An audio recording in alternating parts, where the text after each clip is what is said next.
മണിയേട്ടാ, എടാ അജീഷാണ്.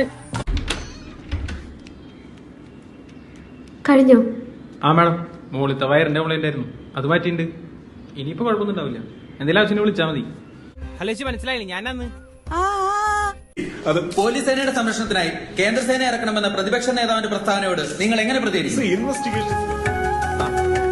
ഹലോ ആശാനെ. മോനെ ചക്കരെ വിപിനെ, പറ ആശാനെ. എന്നാ എടാ നിന്നെ കൊണ്ട് എനിക്കൊരു ആവശ്യമുണ്ടല്ലോടാ. എന്നാശാനെ പറഞ്ഞോ. എടാ sir, Mathilukal by Adoor Gopalakrishnan sir. വോട്ടോ? വോട്ട് ചെയ്ത് ഞാനൊന്നല്ലടാ. അതെ എടാ, എന്റെ ഒരു ഹലോ എടാ, എന്റെ ഒരു കിഡിലൻ പ്ലാൻ ഉണ്ട്. എപ്പ നീ ഫ്രീ ആവും? നമ്പർ 2, ഇംഗ്ലീഷിൽ ഒരു മടിയും കൂടാതെ മറ്റുള്ളവരോട് സംസാരിക്കാം. തെറ്റിയാലും കുഴപ്പമൊന്നുമില്ല. ട്രിക്ക് നമ്പർ 3, ട്രിക്ക് 1ഉം 2ഉം മര്യാദയ്ക്ക് ഫോളോ ചെയ്യും. എവിടെ വേണമെങ്കിലും വന്ന് ഞാൻ പറയാം സാറേ. പേടിച്ചിട്ടായിരുന്നു സാറേ ഞാനിതുവരെ ആരോടും ഒന്നും പറയാഞ്ഞേ. എനിക്ക് പേടിയായിരുന്നു.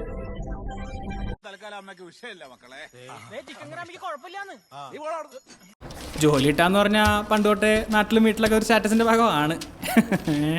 ആ സ്റ്റാറ്റസ് അല്ല സാർ, വാട്സപ്പ് സ്റ്റാറ്റസാ. ഓ എടുത്തു.